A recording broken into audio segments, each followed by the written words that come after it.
Fala galera, tudo bem? Estamos aqui diretamente dos estúdios da MS América em Orlando, na Flórida, com mais um MS Cast, nosso encontro semanal em que a gente fala sobre vários assuntos que interessam a você aí que está no Brasil assistindo a gente, que gosta do conteúdo aqui dos Estados Unidos e que tem interesse no nosso conteúdo, saber como é que funciona, o que muda daqui para lá. Então a gente fala sobre marketing, música, entretenimento em geral, que é a nossa área específica, negócios, né? Para que você tenha mais informações, possa trocar informações com a gente e a sua impressão sobre o que você está vendo que está acontecendo aqui, comparado ao que está acontecendo aí no Brasil, né? A gente fala muito de música aqui, hoje é o nosso dia, o dia de falar de música.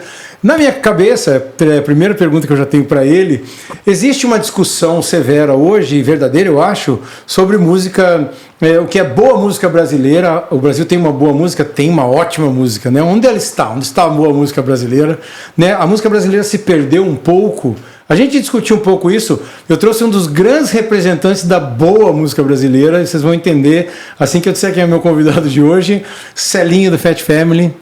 Muito obrigado pela tua presença. Uma honra, um prazer poder participar aqui. E a minha primeira pergunta é essa. Você acha que essa discussão sobre a música brasileira ter hoje, né? A música brasileira sempre foi boa? Sim, eu posso dizer que sim, né? Até um determinado ponto do histórico, a música brasileira sempre foi 100% boa. Perfeito. E ela teve uma certa queda aí depois de uns tempos.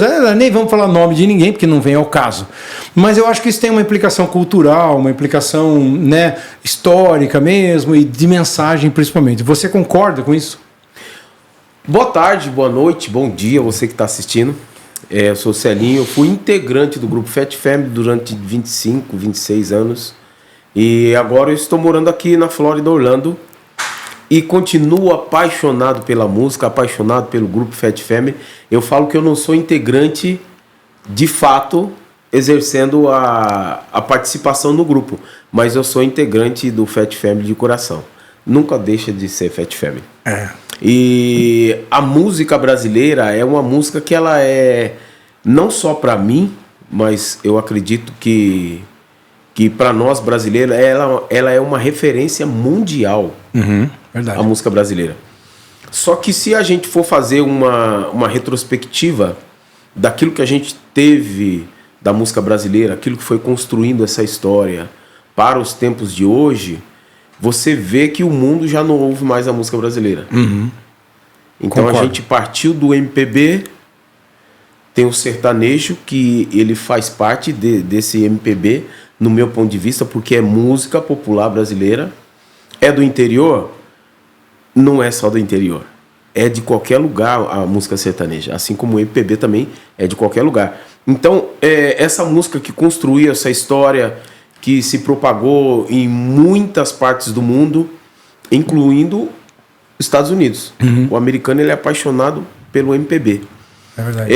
Só que nos dias de hoje, o que eu posso dizer? De 2015, dali para cá, você nota-se que o estrangeiro não tem mais esse apreço, não aprecia mais como antigamente a música brasileira. E isso é verdade, isso que aqui nos Estados Unidos, isso eu tenho que dizer, eu não sou contra ninguém. O que no Brasil tem muito essa mítica aí, né? Não, porque a Anitta, por exemplo, a Anitta é famosa e tal. Cara, eu não conheço ninguém que conhece o trabalho da Anitta. Ela tem feito um ótimo trabalho, tem aparecido em vários programas de TV, tá tudo certo. Não tenho nada contra ela ou contra isso, mas algumas coisas têm que ser ditas, né? Perfeito. Daqui, tanto dos americanos como os meus amigos americanos adoram bossa nova, por exemplo, conhecem Djavan, conhecem Leni Andrade, meu Deus, nossa, e conhecem mesmo, assim, você fala, nossa, não acreditava que os caras conhecem isso, eles conhecem mesmo. Eu não conheço ninguém, claro, não tá no meu demographics também, né, mas assim, não é bem assim essa música nova brasileira, o funk dominou o mundo. Não é bem assim. Acho legal que isso seja vendido no Brasil, ajuda a vender um produto. Não estou discutindo isso, mas não é bem assim, né? Como a música brasileira antiga, o MPB, essa coisa né? Nos Estados Unidos a gente vê como é super querida essa música. Exatamente. Né? E hoje a gente tem na nossa cultura, podemos dizer assim, eu não sei nem como colocar. Só sei que aquela construção de antigamente já não é mais usada hoje. Hoje a música ela fala muito de traição, de de embriaguez, incitando o sexo, a droga, criminalidade. E antigamente a gente ouvia as músicas, elas contavam histórias da vida.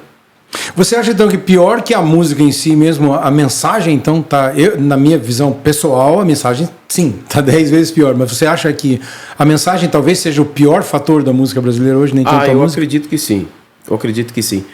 Tem também o fator de que, entre aspas, as pessoas que detêm o poder sobre esse mercado são os empresários. E tem muitos empresários que eles não estão com o intuito ou o propósito de levar a informação, ou levar a cultura, ou a arte, qualquer área que seja. Mas muitas vezes eles estão interessados em lucrar o mais rápido, lucrar muito num pouco espaço de tempo. Então, se você for prestar atenção, só nessa fase, eu não tenho nada contra isso, para que você entenda, só nessa fase de 2 anos de Covid, a área que mais cresceu foi a dos MCs. Porque o MC, ele usava o quê? A internet. Ou usava a comunidade dele. Aí nisso aí veio crescendo. Então, como os shows estavam parados, quem detinha o conhecimento da internet, aquela coisa toda, foi crescendo. E infelizmente, entre aspas, que o espaço é para todos, foi muito... Como é que eu posso dizer? Esse povo foi muito usado por empresários que queriam lucrar muito em pouco espaço de tempo. Então o que ele fazia? Ele lançava um MC, depois de 3 meses ele descartava, porque é assim o pensamento deles, ele descartava o MC, lançava mais um, descartava e assim foi crescendo. Antigamente não, antigamente você vê uma carreira sólida. Fat Family poderia não estar até muito assíduo na mídia, de TV, rádios, revistas, mas a gente tem uma carreira de 25 anos. Exatamente. Daniel, Zezé de Camargo Luciano, Sandra de Sá, Gilberto Gil, Caetano Veloso, Djavan, Alcione. Então tem muitos artistas que você pode ver e entender a história dele, a construção, aonde eles fazem parte na construção dessa história da MPB, sertanejo, da música popular brasileira, da cultura, da arte. Eu falo da arte, da música porque é a minha área, mas existem outras áreas também que fazem parte da história da arte brasileira, tanto quanto a música também faz. Quando você fala sobre esse negócio da Fat Family, do Fat Family não tá tanto inserido assim na mídia, tava, né? Todo mundo no Brasil, na época do Fat Family, que Fat Family tava ativo, gravando e tocando. Não, agora nos últimos tempos. Sim, por exemplo, há 4 anos atrás, que a nossa irmã Daisy estava entre nós ainda fazendo parte. Aí depois do falecimento dela, depois de 1 ano, veio o Covid e ficou o mundo praticamente parado 2 anos. Aí depois dessa época eu vim para os Estados Unidos. Então são assim uns 4 anos mais ou menos. Porque quem tinha uma certa, vamos dizer assim, notoriedade na TV, voltou fazendo as lives, que quando a gente voltou fazendo live, mas aí tinha uma projeção diferente. Era Ivete Sangalo, era Bruno Marrone. A gente tinha a nossa projeção, mas não era tão grande quanto a deles. Mas era um grupo que estava sempre vivo. Tanto é que as minhas irmãs continuaram no Brasil. E você acha que, falando até dessa estética de música, O Fat Family era legal porque ele tinha. Nos Estados Unidos também tem a mesma coisa. Tem um mercado de música ruim, tem um mercado de música boa, tem música para todo mundo. O que eu acho no Brasil, é que eu digo, nem me importa com a música ruim ou não. O que eu acho que só que tá faltando o mercado de música boa no Brasil depois de uns tempos. Aqui nos Estados Unidos tem um mercado de música boa. Que é a base dessa música americana foi a base de trabalhos de música muito bons como o do Tim Maia. A gente estava falando do Tim Maia. Perfeito. O Tim Maia é o quê? É só ver a história do Tim Maia, o filme e os livros. Ele foi para os Estados Unidos, andava em Nova York nos anos 70 e falou, essa música boa aqui dos Estados Unidos eu tenho que levar para o Brasil. Foi exatamente o que o Tim Maia fez e foi exatamente um dos motivos do sucesso dele, né? E aí algumas pessoas vieram atrás dessa ideia, não dele, mas a ideia de trazer boa música americana, e eu acho que a Fat Family é muito fundamentado nisso, né? No funk, nos grupos vocais americanos, perfeito, nos grupos gospel. E eu acho que isso. Você acha que isso foi a grande. Você acha que isso foi que botou o Fat Family na mídia? Ou você acha que isso foi que o Fat Family não fosse uma banda hiper popular? Porque a minha modesta e pessoal opinião é que a música do Fat Family às vezes era muito boa para certas áreas da cultura brasileira, né? Porque a música brasileira ela é super povão, vamos dizer assim, né? E tem gente que não tem acesso à informação da música, tudo aquilo. E o Fat Family chegou com aquele funk, R&B americano, que não é para todo mundo, não é para todo mundo no Brasil em termos de acesso, né? Nem todo mundo tem acesso a essa música. Exatamente. E eu vou falar uma verdade para você. A gente tem como referência a música americana e principalmente a música gospel americana. Então, antes de nós sermos cristãos, as pessoas associavam o grupo Fat Family com o grupo gospel americano. O pessoal fala assim, nossa, vocês são cristãos? Quando a gente surgiu, né?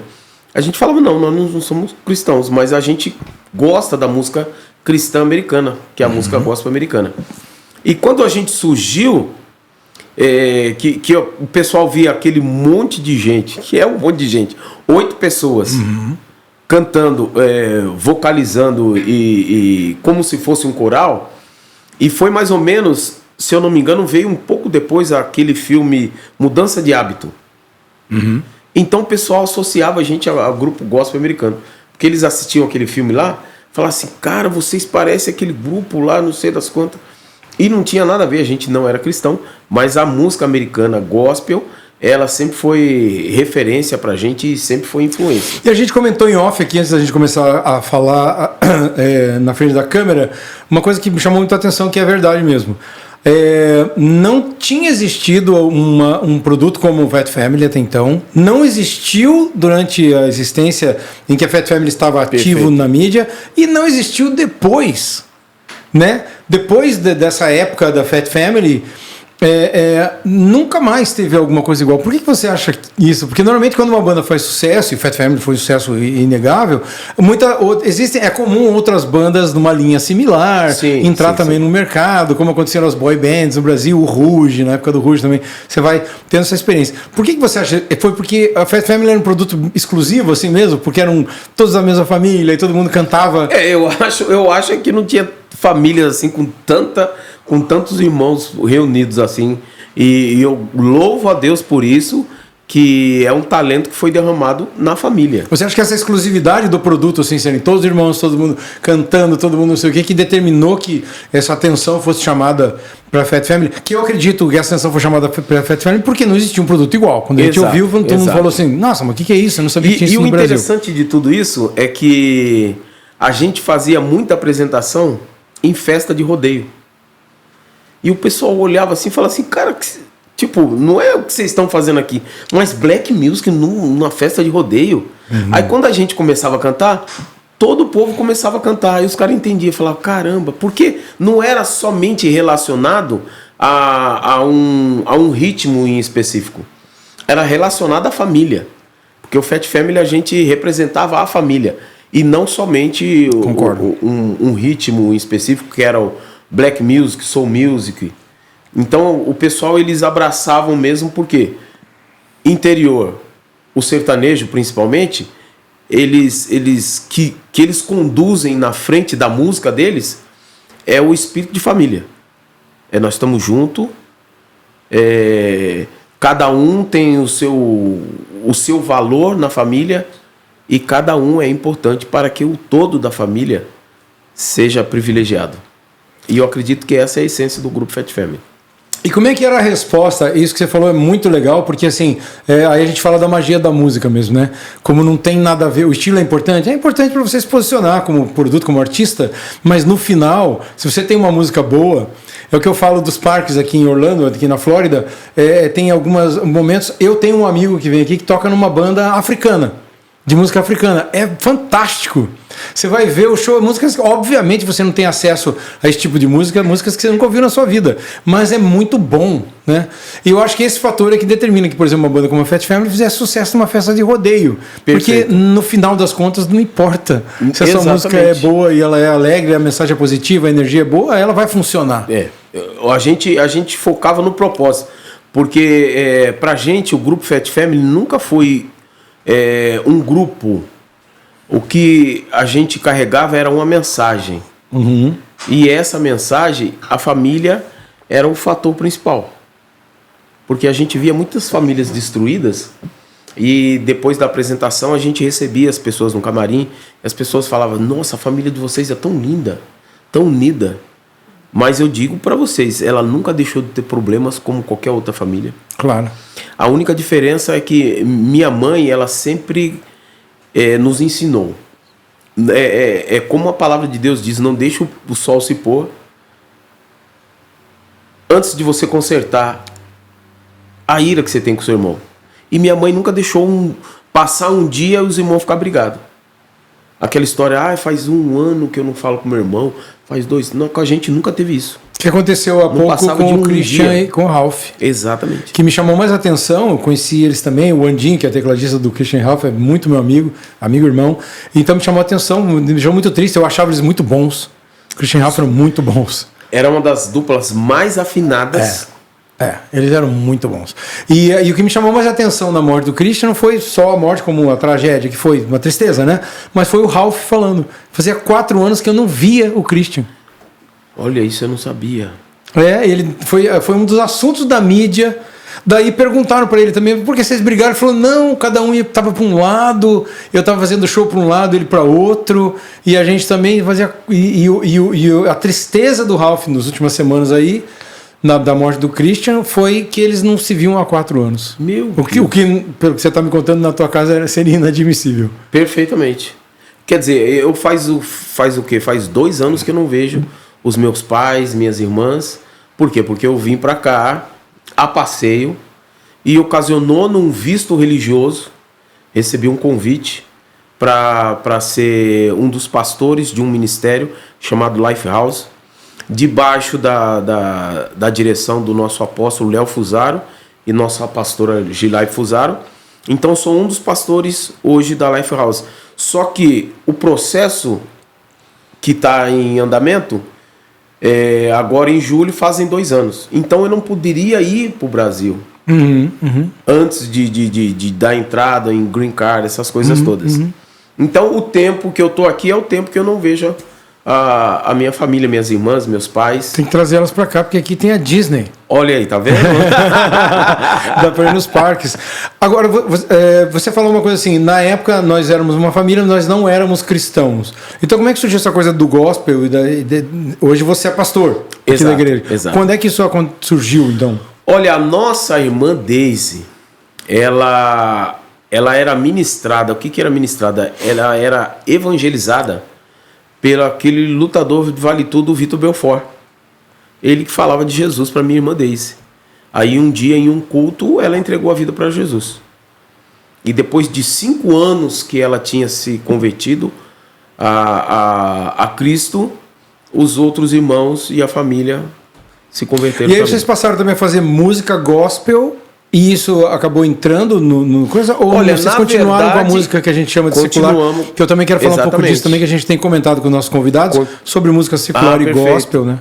Continuamos com a música que a gente já tinha gravado, que são 4 trabalhos, 4 obras. Sim, mas não houve assim, vamos fazer um disco de gospel? Ou vamos... Olha, a gente até tentou, mas não foi consolidado. Mas é uma promessa de Deus que a gente faça um trabalho gospel. E eu queria abrir uma janela aqui, a gente falou sobre isso antes também do programa, porque eu tive um trabalho há muitos anos com minha amiga Vanessa Jackson, que até deve estar nos vendo aí, a Francine, o Davi Fantasini, Fael, um monte de gente legal, né? Perfeito. Cantor é assim mesmo. São fã deles. Quem não é, né? Os caras eram incríveis. E a gente trabalha com canto, eu acho que você tem que trabalhar pelo canto também, né? Perfeito. Não é só por você. Você tem que trabalhar pelo canto, pelas pessoas que... E na época a gente se encontrava muito em São Paulo, com a minha Big Band lá de Curitiba Solution, a gente fazia Bourbon Street, a gente fez 7 temporadas do Bourbon Street durante 2, 3 anos.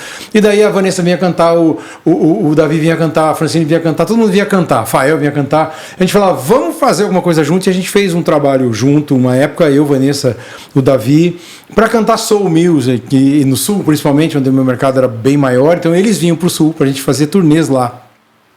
E em São Paulo que eu conheci muita gente legal, conheci as meninas do Ruge na época, Karen, Patrícia, e conheci a Daisy, conheci tua irmã. E eu comentei com você em off também, quero comentar aqui para quem está nos assistindo, a Daisy, na minha opinião, na época que o Fat Family estava... durante todo o processo, lógico, mas quando o Fat Family teve o destaque da mídia que ele merecia, a Daisy, na minha opinião, chegou a ser a maior cantora do Brasil. Eu vi a Daisy na televisão e falava assim, meu Deus do céu, cara, como é que pode? Porque ela era realmente, assim, muito acima da média. Ela era uma pessoa especial e uma cantora especial também, né? Perfeito. É incrível. Eu costumo dizer, sem medo de errar, que para mim a Daisy era uma das melhores cantoras do mundo. Aí as pessoas podem até pensar assim, pô, mas ele está falando das cantoras dos Estados Unidos. Por que eu acho que ela era uma das melhores cantoras do mundo? Porque a cultura do americano é você aprende a cantar de pequeno. Exatamente. No Brasil não tem essa cultura. Então o nível que a Daisy alcançou, sem o recurso que o americano tem, se ela tivesse esse recurso... Nossa! Então eu entendo que seria com certeza uma das melhores cantoras do mundo. Ela era impressionante mesmo. E assim, todos vocês, essa coisa de crescer juntos também, né? Vocalizar não é fácil. Perfeito. Vocalizar é uma arte, assim, porque não é só nota, é timbre, é colar cada um timbre. na sua região, é complexo. Então é muito difícil. E assim, é timbre de voz, né? Eu, por exemplo, uma das artistas do mundo favoritas, minha Mariah Carey, né? Eu tenho todos os discos da Mariah, fui ver show da Mariah. Nos discos da Mariah, quem fazia os backings era ela. Mesmo. Então dá pra ouvir que a voz que tá fazendo o backing é a dela. Porque esse é um dos fatores muito. Ela optou por fazer isso. O produtor chama Walter Afanasieff, que é o produtor da Mariah. Pra alcançar o resultado que ela queria. O produtor optou por colocar a Mariah com o backing dela mesmo. Mas é uma coisa que não se faz em trabalhos de construção vocal, né? Perfeito. E é muito difícil fazer isso muito bem. Vocês eram em 8 pessoas, né? Abrir tudo isso de voz. Você tem que saber o que tá fazendo. É muito difícil. Mas eu vou falar uma coisa pra você. A gente aprendeu muito. Foi no primeiro trabalho, que quem produziu foi Guto Graçamelo. Então a gente se reunia como irmãos e família em festas de família, a gente cantava, mas a gente não tinha assim um discernimento profundo do que era vocalizar. E quando a gente gravou o primeiro trabalho, quem nos conduziu foi o Guto Graçamelo. E se você ouvir o primeiro trabalho, a vocalização é espetacular. É espetacular. Então a gente aprendeu muito com ele e a gente sempre ouve o que a gente gravou. Porque chega um momento da nossa vida que você pode achar que você sabe tudo. Mentira. Ou você está sempre preparado para aprender, porque essa tem que ser a condição nossa, sempre preparado para aprender, e sempre ouvir um pouquinho daquilo que já fez, para você entender que você é capaz. E você pode trazer um resultado. E o termo de comparação também é muito importante, né? Você ouve coisa antiga, eu também ouço bastante coisa antiga minha, odeio tudo, claro. Mas você ouve coisa antiga e você fala assim, legal, eu acho que o dolorido ia ser ouvir e falar assim, eu não melhorei. É verdade. Né? Se você não odiar o que você fez há um tempo atrás, é que você tem que começar a desconfiar, né? E o interessante de tudo isso é que antes do Fat Family, eu tocava em barzinhos, banda de baile. E quando eu fazia barzinho, eu não gostava da minha voz. Porque eu cantava e tocava contrabaixo. Então tinha determinadas situações que eu tinha que tocar sem um contrabaixo. Eu não conseguia. De vergonha de me apresentar. Não sei se na minha mente eu estar atrás do contrabaixo eu estava protegido, alguma coisa nesse sentido. Mas eu só sei que eu não gostava da minha voz. E quando a gente começou a se apresentar como Fat Family, a gente tinha um técnico de som, eu falava para ele assim, ó, grava a minha voz separado para eu saber o que eu estou cantando. Porque uma das maiores dificuldades do cantor, principalmente quando ele desafina, é porque ele não está se ouvindo. E às vezes não é uma desafinação porque o cara é ruim, não, é porque ele não está se ouvindo. Então foi através disso que eu ouvi a minha voz horrível. Falava, gente, como é que pode? O povo fala que vocês cantam demais, eu achava horrível. Mas através disso eu comecei a me ouvir. Então eu comecei a treinar, a aguçar a audição, que é a única forma que você tem. Porque quando você canta, há uma vibração tão forte na cabeça que você não consegue ouvir a sua voz. E as pessoas não entendem isso. Então quando você tem uma boa monitorização, ou quer seja ou quer seja no chão, no palco, isso estabiliza a tua afinação. Quanto mais quando você está abrindo vocal com um monte de gente. Exatamente. Não tem. E eu entendo, eu acho que você vai concordar comigo, mas um dos exemplos mundiais de vocal no Brasil é Roupa Nova. Roupa Nova é absurdo aquilo. E eu sempre que assistia o Roupa Nova, eu pensava assim, cara, eles têm que estar se ouvindo muito bem para fazer isso ao vivo. Exato. Meu Deus do céu, é incrível. Porque é muito difícil mesmo. Outra coisa que eu queria saber, como é que era a parte de organização do negócio aí? Quando quando vocês iam para a estrada, vocês iam com banda? Com banda. Chegava a ser 24 pessoas na equipe. Com o Fat Family. E no palco? No palco, quantas pessoas? Não, 24 pessoas. 24 pessoas. Era... O que ficava fora do palco era o hold e o produtor. O resto era tudo palco. Era percussão, metais. Então vocês chegaram a fazer turnê com todo mundo, assim, porque essa minha pergunta, porque aqui em Orlando a gente tem vários grupos de cantores, a gente teve o Voice Play, que é um grupo internacional, que inclusive está na internet, você que está nos vendo deve ter visto o Voice Play em algum lugar, eles estiveram aqui. E assim, os custos, eles são 5 cantores apenas, mais banda vira 12, 13, já começa a virar aquela, que aqui nos Estados Unidos não é brincadeira, né? Sim. E no Brasil também não é, né? Claro. Mas quando você está num nível de mercado que o Fat Family estava na época, e assim, tocando e na mídia toda, fica mais fácil. Fica mais fácil. De você levar mais gente. Mas essa é a minha curiosidade. Se vocês conseguiam levar uma estrutura toda e tudo, conseguia. Porque muda muito. É que a gente tinha uma forma de trabalhar que a gente preferia, na época, a passagem de avião era muito cara. Então você computar aí 24 passagens de avião, mais 24 hospedagem. Exato. Mais 24 almoço, 24 janta. Então o negócio crescia muito. Então o que a gente fazia? A gente preferia, para amenizar o custo do contratante, a gente ia de ônibus. Então era ônibus leito. Então até 8, 10 horas de ônibus a gente ia. Passou disso, já era avião. Porque um dos recursos que a gente vê aqui nos Estados Unidos, principalmente para música de vocal, que o artista, para viabilizar, Boyz II Men, por exemplo, teve Boyz II Men no coisa, muita trilha, e alguns músicos não tem, alguns cantores não tem nem músico às vezes, né? A gente foi ver, eu gosto muito do Peabo Bryson, que é o cara que gravou A Bela e a Fera com Celine Dion. Perfeito. Gravou as músicas da Disney, e eu falei, vou ver o Peabo Bryson pela primeira vez. Aí chegamos lá, I can show you the world, isso é lindo, né? Você vendo o Peabo Bryson com trilha. Era ele e uma trilha que atrás. Pra nós lá é o playback. Que a gente chama de playback no Brasil, exato. E a cantora cantando a música da Bela e a Fera, ele cantando Aladdin, etc e tal, mas assim, e pra mim eu não tava nem aí, na verdade, né? Porque eu tava vendo o cara, uma das minhas referências de R&B, quando eu cresci na minha frente. E eu falei, quando a gente saiu de lá, eu falei assim, olha, inteligente, porque ele é um cara que tem sucesso há, sei lá, 40 anos quase, né? Tem essa...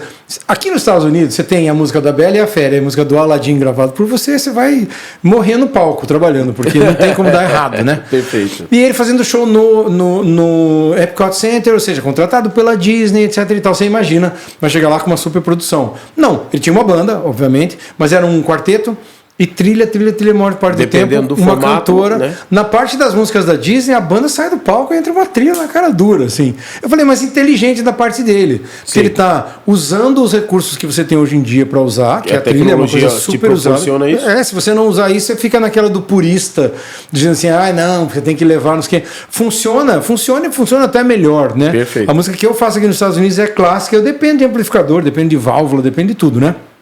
Mas existe um bom equilíbrio hoje para fazer. Sim. E a minha pergunta é essa, porque na época do Fat Family, as trilhas não eram tão populares, né? Que na época, como é que era o nome do...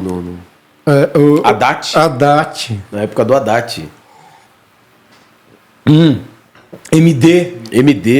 MD já tinha, né? Mas Já não tinha. era como hoje, que tá Não tão era como fácil. Abrir o computador ali, deu um play e você tá... E o primeiro CD que a gente gravou lá no estúdio do Guto Graçamelo foi fita de rolo. Que ano hoje foi? já é 97, 98. Já foi mais para os anos 2000. Olha que louco, porque gravar fita nessa época, legal, hein? O Guto é um cara muito importante, né? Ele Sim. fez o Globo a vida toda. Exato. É um dos maiores nomes dessa música de TV. O Anderson está aqui com a gente, o Anderson Souza, produtor, nosso amigo, que é um cara de TV que sabe tudo, tá aí, não me deixa mentir, né? O Guto Graçamelo é um nome, assim, gigantesco. E privilégio gravar com ele, então, a primeira... Não, privilégio. Pessoa espetacular, uma visão. E o interessante também é que ele mostrava referências. Quando a primeira música que a gente gravou chegou, que é uma versão do Milton Guedes, essa música, que o original dela é Shy Guy, da Diana King. Quando essa música chegou no violãozinho assim, um olhou pra cara do outro e falou, bicho, isso aí não vai dar não. Isso aí não vai. Mas quando ele mostrou a base com a voz guia, a gente falou, gente, nós não sabemos nada de música. Que produção, embora seja da mesma área da música, é um mundo completamente diferente. Que você falar de composição é uma coisa. Você falar de construir a música, o que pode ser inserido, porque eles avaliam o quê? Avaliam a letra, o ambiente que a letra traz, se é frio, se é calor, se é dor, se é alegria, se é tristeza. Então tem um monte de questões envolvidas. Exato. E o produtor, ele consegue traduzir aquilo tudo e colocar. A gente tem feito uma produção. série aqui com produtores sobre a produção musical, que é um dos assuntos importantes na MS no Brasil, na MS aqui. E essa coisa, agora todo mundo grava em casa, todo mundo tem seu computador, e a música aí vai resolver. Mentira. Eu acho que tá dentro do computador? Tá. Super tá. Mas você vai precisar do cara que tem a cabeça para fazer e que sabe fazer o negócio. Nunca vai acabar isso aí. Nos 14 discos que eu tenho gravado, cada disco tem um produtor. Porque não é a outra que não é a sua visão só. A tua visão ela é suspeita do que você sabe para você. Um cara que veio de fora. Vai puxar a sardinha assim, não, esse tom tá muito alto. Eu falei, não, mas eu canto esse tom há 20 anos, dane-se, vamos baixar aqui. O cara baixou, você botou a voz, você falou, meu Deus do céu. Ele tinha razão. É um cara que tá vendo de fora. E não tem isso. O produtor vai ser cada vez mais. Você vê Ed Kramer, o cara gravou. Estavam falando do Ed Kramer esses dias com o André Rafael. Ele gravou Led Zeppelin, gravou todos do Jimi Hendrix, gravou os ao vivo do Kiss. Ele tem 78 anos. Você está trabalhando em Los Angeles que nem louco hoje em dia. Porque não vai acabar nunca. É interessante que você está falando de o produtor, ele tem uma. Posso dizer assim, que eu conheço muitos produtores que você olha as obras que foram feitas, você vê que é coisa espetacular. Tem que ter uma ótica diferente. E eu acredito que o produtor tem isso. E eu ouvi, eu não sei se é verídico isso, mas eu acredito que o George Benson tinha contratado um produtor para produzir um CD dele. E antigamente George Benson era só instrumental. E George Benson estava passando som e solfejando junto. Aí o produtor falou assim, eu quero mudar uma cláusula do contrato. O George Benson falou, mas estava tudo certo, você aceitou e tal. Aí ele falou assim, não, eu quero mudar uma cláusula. Vamos fazer o seguinte, você me contratou para gravar as 12 músicas do seu CD, certo? Certo. Até aí tá beleza. Ele falou assim, então a cláusula que eu quero colocar é essa. Você grava 6 músicas do seu CD instrumental e as outras 6 você grava cantando. Ele falou, não, mas eu não sou cantor. Ele falou, você é cantor. Imagina, Jorge. Você é cantor. Você não tá entendendo. E a história que eu sei que foi aí que George Benson começou a cantar nos CDs dele e é quem é hoje. Nossa. Porque o produtor, ouvindo ele, falou: não, você não vai gravar só instrumental, não. Você vai cantar também no seu CD.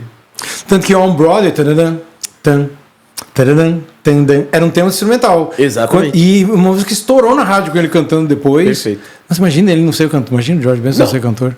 Eu paro agora. Se ele não for cantor, eu paro agora. E é coisa da referência que a gente tem aqui nos Estados Unidos, né? Exato. Muito músico bom, Deus, você acha, não, eu não vou conseguir fazer. Tem espaço para todo mundo. O que importa é a tua mensagem, o que importa é achar o teu público, por antes de tudo. Não é nem a mensagem, porque tem música com mensagem muito ruim. Vou dar um exemplo bobo aí, sei lá, bandas de death metal que estão com mensagem de queimar a igreja, essas coisas aí, a mensagem não é boa, mas se o cara achar o público dele, ele tá fazendo festival no mundo inteiro aí, tem o público dele também. E outra não é boa para nós, sei lá, também não vou julgar ninguém. Mas assim, no geral, né, a gente tem muita qualidade aqui no mercado. Você fala, não vou conseguir fazer. Consegue. Aqui nos Estados Unidos tem espaço, tem reconhecimento, né? Se você tem um bom trabalho, se você está pondo seu esforço no trabalho, ele está feito dentro de um padrão, ele está legal, as pessoas aqui tem uma... Não que no Brasil não tem, acho que no Brasil também tem. O que eu insisto, inclusive, é isso. No Brasil, a dificuldade é o acesso à informação. Exatamente. Esse é o problema, não é o brasileiro, né? Aqui o cara tem música na escola. Quando você chega para alguém que tem 11 anos na escola e mostra uma música com 2 acordes, o cara fala, não, isso aí tá muito pobre, só tem 2 acordes. E o cara que estuda isso na escola leva isso para sua vida, automaticamente isso gera uma sociedade de gente entendendo o que está acontecendo ali quando toca na rádio. E o interessante é que eu estava numa loja junto com a minha esposa e minha sogra, e o pessoal fazendo compra e eu só acompanhando. Aí eu vi que algumas pessoas começaram a cercar, né? Aí um rapaz falou assim, você não é do Fat Family? Eu falei, eu mesmo, sou o Celinho, eu era do Fat Family. Ele falou, caraca, eu vi de longe, cara, e a gente começou a vir pra perto de você pra tirar uma foto e tal. O cara é DJ. E um dia antes, tinha comentado com o meu tio, o tio da minha esposa, que ele falou assim, pô, o pessoal aqui não conhece você. Eu falei, tem muitos brasileiros que conhecem, tio. Aí ele falou assim, mas geralmente quem conhece você é de 45 anos pra cima. É um pessoal já vivido, vamos dizer assim, né? Aí o cara chegou para tirar foto e veio uma filha dele também, que deve ter os seus 16, 17 anos. Todo mundo pensou que a menina... Aí o pai dela falando assim, você sabe quem é, filha? Esse é o Fat Family. Ela falou, pai, eu conheço o Fat Family. Falei, aí, tá vendo? 16, 17 anos. Conhece e eu sou prova viva aqui com o meu trabalho. Eu trabalho com música clássica, né? Rock clássico, rock americano, para americanos, e eu sou prova viva disso. O que eu acho que está sendo assim, bem positivo no meu trabalho agora é isso. A nova geração está vindo, e não é nem tão nova, 18 anos, é uma criança que já cresceu com apoio ali musical dentro de casa, né? Chegou pronta. E hoje já está na curiosidade de falar assim, me leva nesse show aí para eu ver aí como é que é o Doobie Brothers aqui nos Estados Unidos, bandas assim dos anos 60 que estão fazendo turnê, e fui tentar comprar ingresso, não tinha ingresso para vender, sabe como é que é? Então eu acho que isso é muito legal. Como é que vocês foram parar de uma família de cantores, né? Fazendo ali, como você falou, dentro de casa com o Guto Graça Mello? Como é que foi o caminho para chegar a uma gravadora, chegar num estúdio, chegar a gravar? Como é que descobriram vocês, ou alguém viu vocês cantando e falou, nossa, isso aí dá um produto? A história do começo, os nossos avós, o meu avô, entre os irmãos ele tinha um grupo. E o meu pai, entre os irmãos também tinha um grupo. E nós somos, na verdade, da família, a terceira geração de músicos. E a minha irmã Celinha, ela era casada com um baterista, que ele era baterista do grupo Arte Popular. E ele falava... O baterista falava pro empresário, você precisa conhecer minhas cunhadas, meus cunhados. Eles cantam, não sei das quantas, E começou na orelha do cara. Aí chegou um momento, o cara falou, tá bom, eu quero ouvir, vamos ouvir então. Aí ele ouviu, aí ele falou assim, não, vamos montar um trabalho, eu quero apresentar pra gravadora. Aí a gente ficou mais ou menos 6 meses montando um trabalho, e foi apresentado pra EMI. E daí nesse trabalho já incluía tudo na ideia das roupas, a ideia do posicionamento de palco, da coisa, ou era música mesmo? Era música. Aí, Porque eu me lembro que você se vestiu muito bem, todo descolado, era muito legal. Depois, as meninas com cores diferentes, a roupa tinha todo um produto montado, né? Eu me lembro. Isso aí veio depois, na verdade. Aí, quando apresentou o trabalho, aí os caras já quiseram assinar. E a gravadora era? EMI. E foi que aí hoje que isso... não existe mais no Brasil. Não existe mais no Brasil, exatamente. Que virou Verge. E isso já... esse trabalho já determinou que daí, a partir da EMI, você já começou a fazer... Porque o pessoal fala hoje, não, gravadora não existe mais, não sei o quê. Existe sim. Pelo amor de Deus, como não existe mais. Meus shows, eu tenho um contrato com a Universal aqui, né? E eu recebo da Universal um e-mail semanal. E o último, por exemplo, eu estava até comentando com a minha esposa, com a Suzy, eu falei, eu recebi um e-mail do último single do Johnny Cash, que ficou música do Johnny Cash, os caras remasterizaram, remixaram e estão lançando o negócio. Eu falei, eu recebi isso por e-mail, imagina o tamanho do mailing da Universal. A única coisa que eu queria na minha vida era que ele disse fosse o meu, chegando no e-mail das pessoas. E você vai me dizer que gravadora não existe mais. Não existe no formato em que elas eram. Perfeito. Mas agora você não quer estar no mailing da Universal, com o carimbo da Universal atrás do teu disco, que nem existe mais hoje no disco, mas é o movimento, né? Os caras não têm mais o carro. Quer queira ou não queira, é um carimbo USA para nós que moramos aqui, brasileiros. Exatamente. Então, assim, eles não têm mais o carro, mas eles têm a bicicletinha com a gasolina toda, que precisa, eles têm lá. Então, eles põem na bicicletinha o negócio e saem rodando. O mailing, a parte digital da gravadora está totalmente organizada. Hoje, você está assinando com uma gravadora da vida aí, uma Universal da vida, você está lançando as suas músicas na mesma plataforma que a, sei lá, Taylor Swift. Você não é a Taylor Swift, você não vai ter o tamanho da Taylor Swift, mas não importa. Se eles estiverem anunciando para as pessoas que estão no demographics da Taylor Swift e você faz uma música como a dela e você pegar a rebarba da Taylor Swift, você não vai reclamar mais, vai estar fazendo 150 shows por ano. Perfeito. Né? Então eu acho que então foi o contrato com a EMI de vocês que começou a determinar. Acho que daí a partir daí foi um processo que mais. O Guto, na verdade, já fazia alguns trabalhos para a EMI. Já conhecia todo mundo. E apresentaram na mão dele. Então quem trouxe o Guto Graça Mello foi a EMI, foi a gravadora. E como você tinha esse apelo, eu acho assim, de uma coisa, era super televisivo e era super radiofônico também, e era a questão da família, um valor que tem tudo a ver e era tipo único mesmo. Exato. Ele é um produtor que saía completamente da proposta que a TV até então mostrava. Era o bonitinho, o olhinho azul, não sei das quantas. Não, apareceu 8 irmãozinhos, tudo gordinho, todos negros, cantam junto, da mesma família. Aí o povo se interessou. Mas você acha que aí eu tenho uma dúvida. Você não acha que o fato de vocês serem negros, por exemplo, não foi uma coisa mais positiva? Exatamente. Aí, claro. Positiva. Né? Super positiva. Super positiva. Tinha tudo a ver, imagina. Essa porque música... até então na história não se ouve falar. De um grupo e a música também que vocês faziam era uma música black music. Algumas coisas mais R&B, algumas coisas um pouco mais pop, mas era black music no geral. Assim, eu acho, era super positivo, na verdade. Até digo que se fosse um grupo de irmãos brancos, talvez o efeito não fosse o mesmo. Perfeito, nesse sentido. Perfeito. Né? É por isso que eu costumo dizer, né? O quão importante é a linguagem da música. Né? Não importa se você é preto, se você é branco, gente. Se você é velho, se é novo, não importa. Exatamente. Você sabe o que eu achei interessante? Eu estava vendo na internet esses dias, eles simulando a mesma cena daquele filme Mudança de Hábito, depois de quase 30 anos, com os mesmos artistas que participaram naquela época. Que legal. Se você buscar na internet, você vai encontrar aí. Isso é muito legal. Muito legal. E eu te perguntava também, vocês, depois de um tempo, eu fiz cirurgia de redução do estômago, eu sou bariátrico. E eu tinha 141 quilos quando eu deitei na mesa de cirurgia e para cair para 80 e poucos, hoje eu tenho 90 quilos e minha vida, segundo meu médico, eu nem estaria vivo hoje mais, pelo meu estado de saúde que eu tinha, e isso sem beber, sem fumar, sem usar droga, a vida inteira, imagina, né? E vocês passaram por esse processo também lá, vários até de vocês. Sim. Quem não participou foi a Sueli, o Sidney, a Daisy e a Celinha. O resto passou pela cirurgia. E para todos foi um processo positivo? Olha, foi um processo positivo. Eu na época pesava 165 quilos. Hoje eu tô com 120 porque é um sujeito muito teimoso. Continua sedentário. Mas agora eu vou começar uma dieta, gente. Orem por mim, gente. Eu vou começar uma dieta. Faltou a redução de cérebro. Faltou. A cabeça continua igual. Eu sei bem como é isso, né? Então foi na verdade, foi sim um procedimento que foi positivo, sim.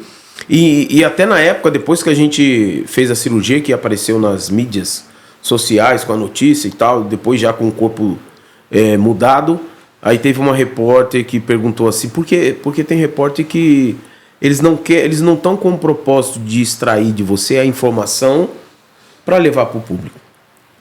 Parece que o propósito deles é te incitar a ir, alguma coisa nesse sentido.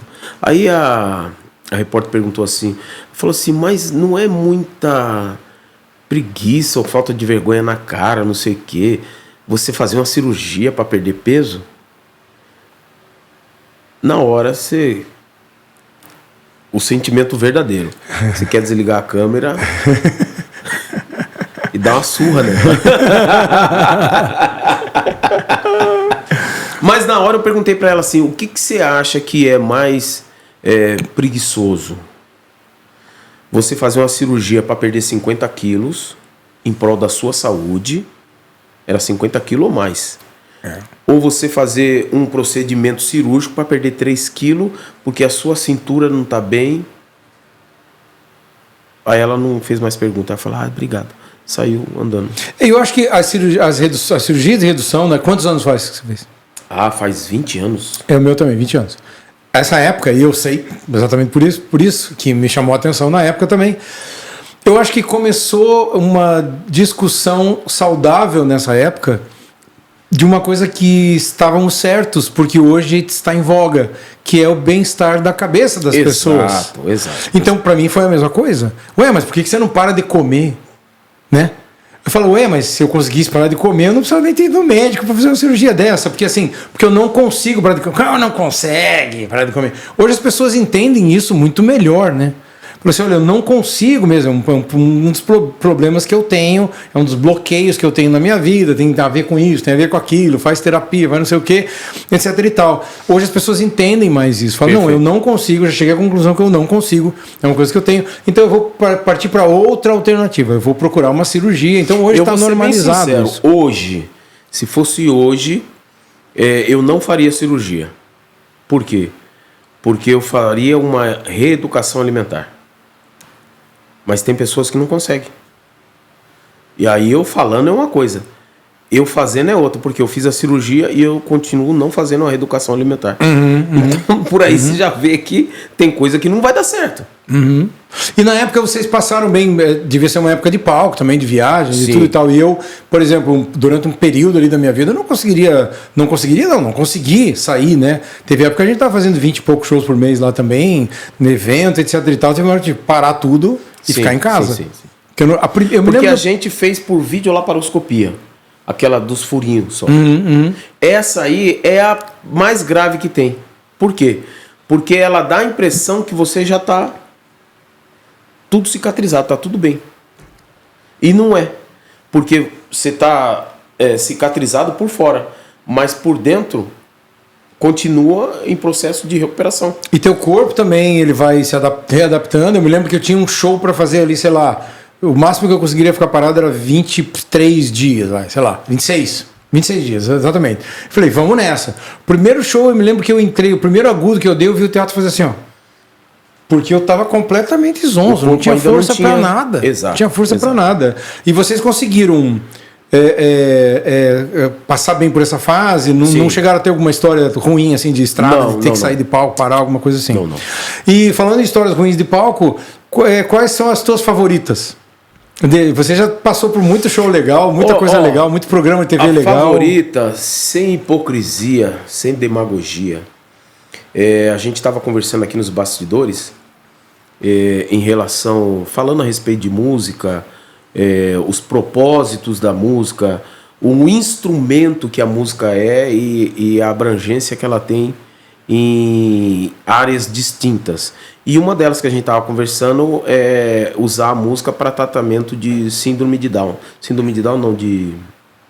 Era síndrome de Down que a gente estava falando? É. Era, né? E quando a gente fez uma apresentação no Rio de Janeiro,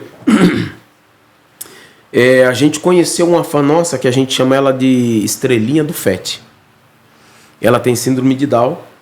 E no processo de tratamento dela, que ela fazia uma escola particular, que a recebesse e a tratasse da forma correta, né, com pessoas qualificadas. Não que as outras não sejam, mas tem escolas específicas para que você coloque seu filho e tenha um tratamento adequado. E uma das situações que chegou até a gente, que a professora dela, sabendo que ela era fã do Fat Family, nas terapias dela, a professora colocava a música do Fat Family para ela. E o negócio foi tão maravilhoso que a professora adotou as músicas do Fat Family para fazer o tratamento das outras crianças também. Então, para você ver o poder que a música tem na sociedade. E se você for ver os cenários, qualquer cenário que você imaginar da vida de uma pessoa, a música está inserida. Eu imagino também que vocês deveriam ter tido muito apelo com crianças, né? Por tipo de música que vocês faziam, por serem família, por serem irmãos. E a dificuldade... A música é super dançante também. Muito. A dificuldade da gravadora, que a gravadora, quando ia fazer o próximo CD, eles sentavam e se reuniam e a discussão era mais ou menos, bom, a gente precisa achar o público-alvo. Que a conversa deles é essa. Aí a gente fala assim, não, gente, é que assim, ó, no nosso show vem da criancinha miudinha a vovó de 90 e não sei quantos anos. Então o público-alvo nosso é isso aí, ó, até esse aqui. Aí os caras, não, mas tem que ter um público... Não, não é que tem que ter... É que não tem como medir o público-alvo quando você vai no show. Aí os caras não iam no show. Os caras iam mais em TV, essas coisas todas de divulgação. Mas no show era diferente. Então, quando a gente abriu o camarim, depois da apresentação, que a gente recebia as pessoas para bate-papo, tirar fotos, autógrafo, aí que a gente via a diversidade que tinha de idades ali. Então, era desde a criancinha até a vovó e o vovô que ia no show do Fat Family. Muito legal. Salinho, eu queria te agradecer a presença e fazer um convite aqui já em especial. Eu queria te convidar para a gente vir cantar aqui. Vai ser uma honra. E porque a gente aqui na MS América, a gente está com os estúdios aqui de podcast, mas tem várias estruturas aqui de sala de música. Perfeito. E tudo. Um dos nossos projetos aqui também é desenvolver essa ideia da música aí, de trazer os músicos para fazer música, que eu acho que é o mais legal.